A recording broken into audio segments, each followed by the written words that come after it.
ठाकरे गटाचे खासदार संजय राऊत बोलतायत, थेट जाऊयात। शेतकऱ्यांचे प्रश्न आहेत।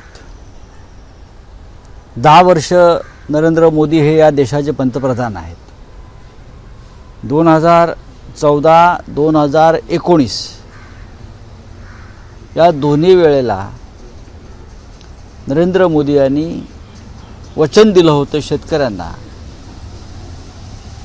की हमी भावासंदर्भात निर्णय घेऊ, शेतकऱ्यांना त्यांच्या मालाचा हमी भाव minimum support price MSP Bhajpa सरकार हे मोदी की गॅरंटी देऊ, शेतकऱ्यांचं उत्पन्न डबल दुप्पट, किसानों का इनकम डबल, ये मोदी गॅरंटी। 10 साल के बाद भी 10 वर्षानंतर सुद्धा एकही गॅरंटी शेतकऱ्यांच्या बाबतीत पूर्ण झाली नाही। उलट शेतकऱ्यांवर 3 काळे कायदे लादण्याचा प्रयत्न झाला। शेतकऱ्यांच्या जमिनी या कॉन्ट्रॅक्ट फार्मिंगच्या माध्यमातून भारतीय जनता पक्षाला देणग्या देणारे बडे उद्योगपत्यांच्या घशात घालण्याचा प्रयत्न झाला। शेतकरी जेव्हा न्याय मागण्यासाठी पुढे आले तेव्हा त्यांच्यावर अश्रुधुराच्या नळकंड्या आणि गोळ्या चालवण्यात आल्या। ही मोदींची गॅरंटी। नरेश टिकैत यांच्या नेतृत्वाखाली आंदोलन झालं 2020 साली, तेव्हा 720 शेतकऱ्यांना मृत्यू पत्करावा लागला। कालच्या आंदोलनामध्ये 4 शेतकरी मृत्यू पावले। आता उद्याच्या आंदोलनामध्ये जे दिल्लीत शेतकरी येणार आहेत मिनिमम सपोर्ट प्राइस या मुख्य मागणीसाठी, तेव्हा तुम्ही त्यांच्यावरती रणगाडे चालवणार का? देशातला शेतकरी वर्गाचा आवाज हे शेतकरी उठवत आहेत आणि त्यांच्या मागण्या अत्यंत सामान्य आहेत। नरेंद्र मोदी हे दोन्ही निवडणुकांमध्ये शेतकऱ्यांच्या बाबतीत फसवणुकीची भूमिका घेत होते, हे आता स्पष्ट झालं आहे। म्हणून देशातला शेतकरी हा अस्वस्थ होऊन रस्त्यावर उतरला आहे। दिल्लीत राजधानीमध्ये त्याला येऊ दिलं जात नाही। राजधानी क्या भारतीय जनता पक्षाच्या मालकीची आहे की काय? राजधानी देशाची आहे, प्रत्येक नागरिकाची आहे आणि प्रत्येकाला देशाच्या राजधानीत येऊन आपले प्रश्न मांडण्याचा अधिकार आहे। दिल्लीमध्ये ब्रिटिशांचाही दरबार भरत होता आणि शेतकरी ब्रिटिशांच्या दरबारात सुद्धा आपली मागणी जाऊन मांडत होते। महात्मा फुले यांचं नाव आपण घेता, महात्मा फुल्यांनी तर ब्रिटिशांच्या दरबारात जाऊनच शेतकऱ्यांच्या व्यथा मांडलेल्या आहेत, शेतकऱ्यांचा आसूड काढला आहे। पण या मोदींच्या काळामध्ये शेतकऱ्यांना त्यांचे प्रश्न मांडता येत नाहीत, देशाच्या राजधानीत जाता येत नाहीत, मुंबईत येता येत नाही, ही अत्यंत गंभीर गोष्ट आहे। म्हणून आम्ही आज सगळे चर्चा करू शेतकऱ्यांच्या आंदोलनाविषयी आणि त्यानंतर काय करायचं ते पाहू। सर, हिंदी में जानना चाहेंगे, शेतकऱ्यांचे असतील हिंदी में जानना चाहेंगे 10 तारीख को पूरे फार्मर्स रेल रोको कर रहे हैं पूरे हिंदुस्तान में और दिल्ली में उनको जाने नहीं दे रहा है, क्या कहना चाहेंगे इसमें? देखो, दिल्ली देश की राजधानी है और अगर हमारा किसान, बेरोजगार मजदूर जो समस्या से पीड़ित है वो देश के राजधानी में जाकर सरकार के सामने न्याय नहीं मांगेगा तो कहाँ जाएगा वो? ब्रिटिश काल में दिल्ली में ब्रिटिशों का दरबार भी होता था और वहाँ भी हमारे लोग जाकर अपने न्याय की गुहार लगाते थे। लेकिन मोदी जी की सरकार में ये गारंटी है, चाहे किसान हो, चाहे बेरोजगार हो, चाहे गरीब हो, चाहे पिछड़ा हो, आप राजधानी में नहीं आ सकते और अपनी बात नहीं रख सकते। किसान क्यों आ रहा है? किसान को MSP चाहिए, मिनिमम सपोर्ट प्राइस, और ये मोदी जी की गारंटी थी 2014 से। मोदी जी की गारंटी थी किसानों का इनकम डबल किया जाएगा। मोदी जी की गारंटी थी जब तक मोदी है तब तक एक भी किसान आत्महत्या नहीं करेगा। लेकिन क्या हो रहा है? हजारों किसान आत्महत्या पूरे देश में कर रहे हैं। जहाँ वो महाराष्ट्र में आए थे, यवतमाल वाशिम में 4 दिन पहले महाराष्ट्र में, वहाँ सबसे ज़्यादा किसानों ने आत्महत्या की है। लेकिन किसानों के परिवार, किसान अगर दिल्ली में आकर सरकार के सामने अपनी बात रखना चाहते हैं तो ये गारंटी वाले मोदी जो है वो किसानों को डेथ वारंट निकालते हैं। ये गारंटी वाले किसानों को डेथ वारंट निकालते हैं। अगर दिल्ली में आ जाएंगे तो आपके ऊपर गोलियां चलेगी, आपको मारा जाएगा। ये सरकार है इस देश की। मोदी का कल एक बयान आया, जो प्रधानमंत्री उनका एक बयान आया कि 2014 से पहले जो सरकारें थी उन्होंने जो प्रकल्प है या जो डेवलपमेंट है उसकी नींव नहीं रखी थी, और 2014 के आने के बाद हमने वो नींव रखी। और जो 5 ऐसे प्रकल्प मोदी जी ने दिखाने चाहिए कि ये मोदी ने किया है। मोदी जी ने 10 साल में जो सब उद्घाटन किया है उसकी नींव 2014 से पहले रखी थी। चाहे ब्रह्मपुत्रा वाला हो, इतना बड़ा जो ब्रिज का निर्माण किया है, चाहे जम्मू वाला हो, चाहे डिफेंस के प्रोजेक्ट हो, सभी प्रोजेक्ट की शुरुआत 2014 से पहले हुई थी। मोदी जी ने सिर्फ काटने का काम किया है और कुछ नहीं किया है।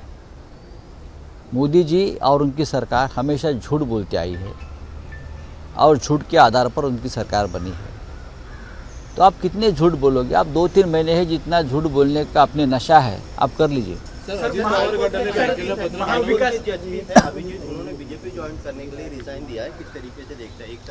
अगर हाईकोर्ट और सुप्रीम कोर्ट के न्यायमूर्ति महोदय हाँ वहाँ चेयर पर बैठे हैं, सिटिंग जज है, इस्तीफ़ा देते हैं और किसी पार्टी में शामिल होते हैं, उसका मतलब है आप जिस कुर्सी पर बैठे थे वहाँ बैठकर न्याय नहीं कर रहे थे, किसी एक पार्टी का काम कर रहे थे। भाजप आने के लिए महाविकास आघाड़ी की सीट शेयरिंग की आखिरी मीटिंग हो गई थी, लेकिन प्रकाश आंबेडकर फिर से ट्वीट कर रहे हैं कहीं ना कहीं। देखिए, प्रकाश आंबेडकर जी और वंचित बहुजन आघाड़ी के बारे में 6 तारीख को हम एक साथ बैठ रहे हैं।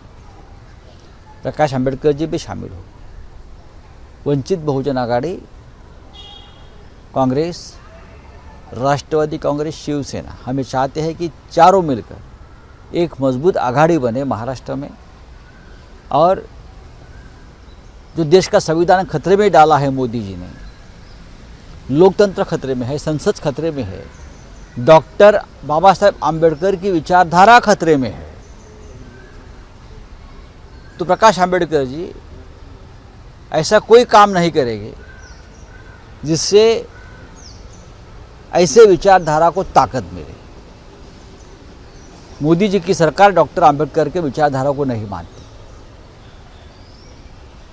आंबेडकर जी की विचारधारा दलित, शोषित, पिछड़े, किसान, जवान, उनके हक के लिए लड़ने वाली उनकी विचारधारा थी। लेकिन मोदी जी नहीं कर रहे।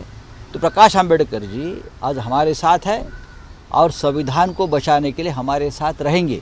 आखिरी बार भी उन्होंने यूटर्न मारा था सर। वो कह रहे हैं कि कांग्रेस पार्टी का वजूद खत्म हो जाएगा, टुकड़ों टुकड़ों में। मायावती जैसा नहीं करेंगे, मुझे मालूम है।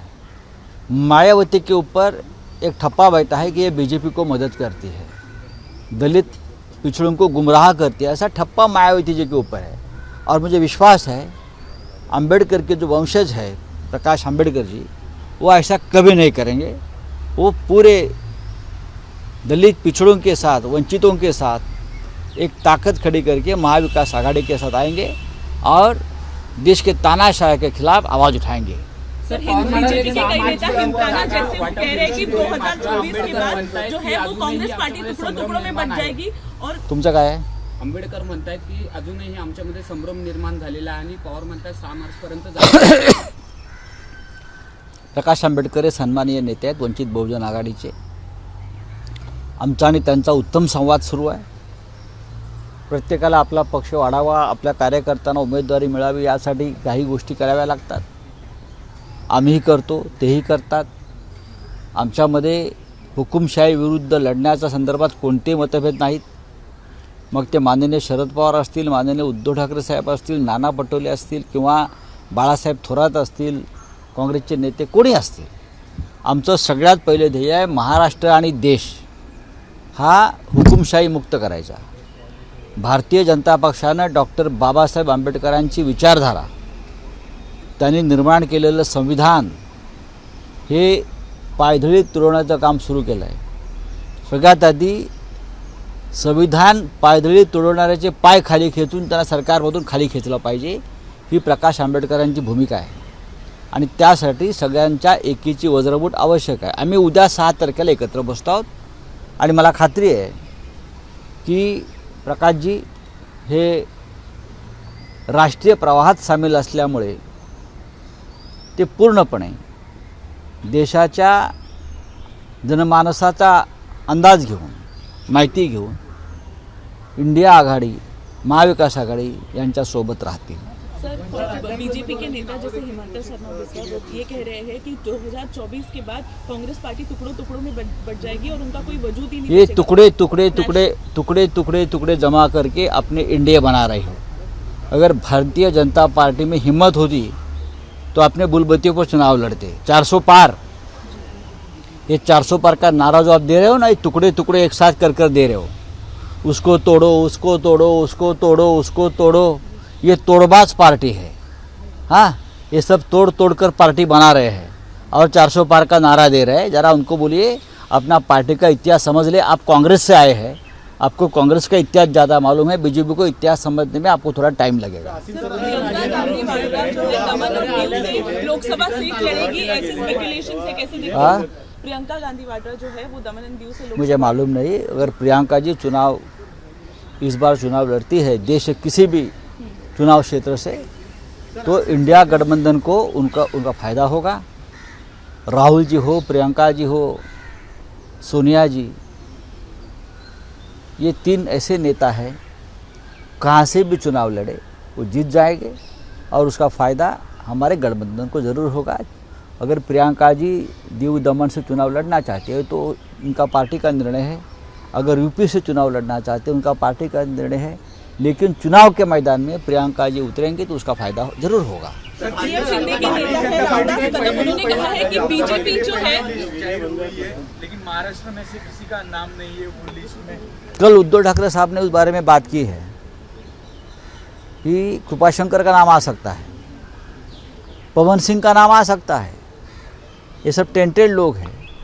लेकिन महाराष्ट्र से नितिन गडकरी जी का नाम पहले लिस्ट में नहीं आना, ये उनका अपमान है, महाराष्ट्र का भी अपमान है. वो बहुत ही स्पष्ट वक्ता है, बहुत ही प्रामाणिक नेता है. तो हम सबको बुरा लगा कि नितिन जी का नाम नहीं है पहले लिस्ट में. क्या होगा मुझे मालूम नहीं, देख लेंगे. चलिए, thank you very much. ABP माझा, उघडा डोळे बघा नीट.